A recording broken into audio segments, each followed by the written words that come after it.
네, 안녕하세요, 여러분. 요즘 사진, 문서 등과 같은 파일을 저장하기 위해 클라우드 서비스를 많이 사용합니다. 자, 과연 클라우드는 무엇인지, 클라우드를 안전하게 활용하는 방법에는 무엇이 있을지 한번 알아보도록 하겠습니다.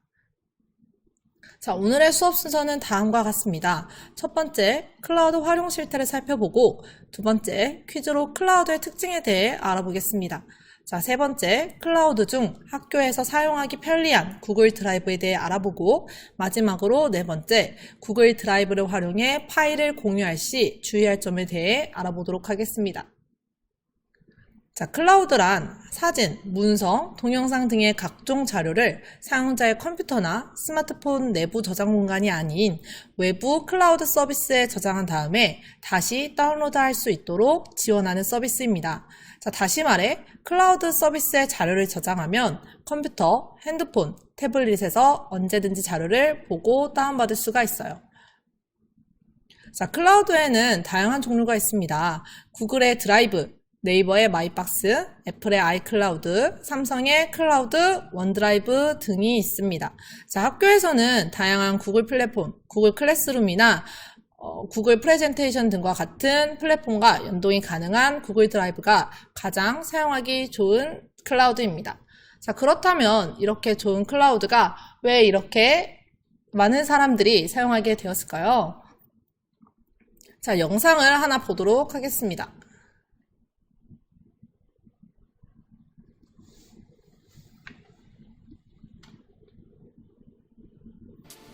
코로나에 지친 자영업자와 기업을 응원하는 착한 임대인 운동이 IT업계까지 번졌다고 합니다. 두 번째 키워드입니다.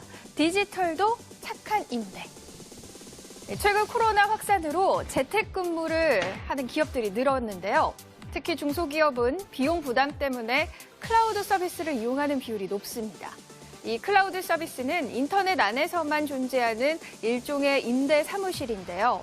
초기 비용 부담이 큰 소프트웨어와 서버 등을 인터넷에서 빌려 쓰는 서비스입니다. 그런데 클라우드 서비스를 제공하는 IT 기업들이 코로나 사태 극복을 위해 중소기업의 비용 부담을 낮춰주기로 했는데요. 한시적으로 서버 이용 요금을 절반으로 할인하고 메시지와 주소록, 화상통화 등의 서비스도 무료로 제공합니다. 이런 착한 임대인이 많이 늘어나면 좋겠죠? 몇 년 전부터 코로나로 인해 어른들은 재택근무, 학생들은 원격 수업을 겪었죠. 자, 재택근무를 하면 다른 사람들과 떨어져 있기 때문에 서로 업무 내용을 빠르게 공유하기가 어렵습니다. 자, 그래서 인터넷 안에서 자료를 공유하는, 즉 인터넷 속 작은 사무실로 클라우드를 사용할 수가 있어요. 학교도 마찬가지예요. 자, 원격 수업 또는 태블릿 수업을 할 때 학급에서 서로 자료를 공유하기 위해서 클라우드를 사용할 수가 있습니다. 자, 인터넷 속 작은 교실이라고 할 수 있겠네요. 자, 그럼 이렇게 많은 사람들이 자주 쓰는 클라우드는 안전할까요? 자, 뉴스를 하나 보고 오도록 하겠습니다.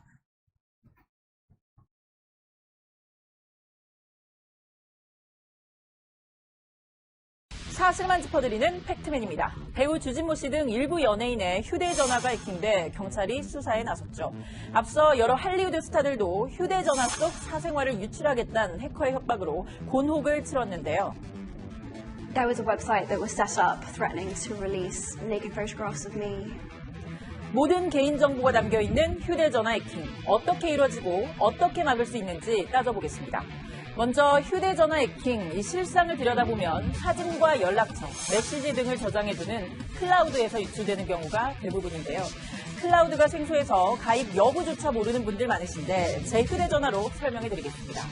이 휴대전화 설정에 들어가면 계정 및 백업에 이어서 클라우드 창이 뜨는데요. 로그인되어 있다면 이미 휴대전화 계정으로 클라우드를 이용하고 있다는 뜻입니다. 클라우드 이용자는 연동만 시키면 휴대전화, 태블릿 PC, 컴퓨터 등 어떤 기기로든 저장된 정보를 이용할 수 있는데요.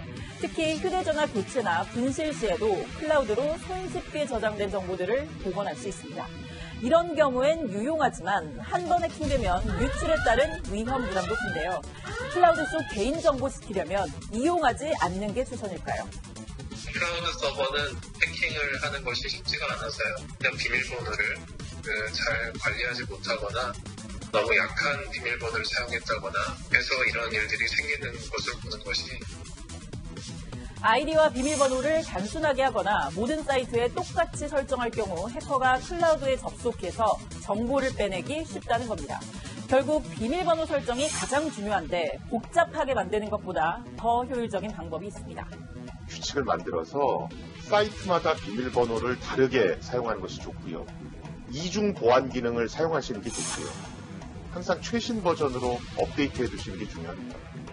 휴대전화 속 개인정보 지키기, 결국 비밀번호 보안 유지에 달렸습니다. 이상 팩트맨이었습니다. 자, 클라우드는 계정만 있다면 컴퓨터, 태블릿, 핸드폰에서 모두 사용이 가능합니다. 그래서 비밀번호가 유출되면 클라우드 속 자료들이 모두 유출될 수가 있어요. 과연 안전한 클라우드 서비스 사용에는 보안 유지만이 정답일지 오늘의 수업을 통해서 한번 알아보도록 하겠습니다.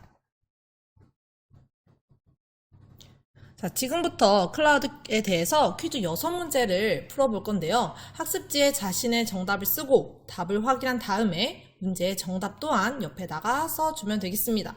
자, 그럼 지금부터 시작하도록 하겠습니다.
자, 클라우드에 대해 알아보았다면 이제 학교에서 가장 많이 사용되는 구글 드라이브에 대해 알아보겠습니다. 자, 구글 드라이브를 사용한다면 구글 클래스룸, 구글 워드, 스프레드시트, 프레젠테이션 등과 같이 사용할 수 있기 때문에 학교에서 사용하기에 굉장히 편리합니다. 자, 그러면 지금부터 한번 활용 방법을 알아보도록 하겠습니다. 자, 첫 번째, 구글 드라이브에 접속 후 공유 드라이브를 선택합니다. 자, 두 번째, 그리고 빈 공간에 마우스 오른쪽 버튼을 눌러서 새 공유 드라이브를 클릭하고 우리 반 공유 드라이브를 만듭니다. 다음으로 우리 학급 이름을 입력하고 만들기를 누릅니다. 친구나 가족과 공유할 경우에는 또 다른 이름으로 할 수가 있겠죠. 공유 드라이브는 여러 개 만들 수가 있어요. 자, 빨간 네모 부분, 한 명이라고 써져 있는 부분을 클릭해서 공유할 대상의 아이디를 초대합니다. 자, 이때 학급에서 사용하실 선생님들께서는 학생들의 구글 아이디를 미리 만들어 놓거나 조사해 놓으면 편리해요. 학생 또는 학부모님들은 공유할 친구 또는 자녀의 구글 아이디를 미리 알아놓으면 훨씬 편리하겠죠. 자, 사용자 및 그룹 추가 칸에 공유할 대상에 구글 아이디를 입력 후 완료를 누릅니다. 아이디를 추가하면 위와 같은 화면이 나오는데요. 전송을 누르면 추가한 아이디의 계정들이 공유 드라이브로 초대됩니다.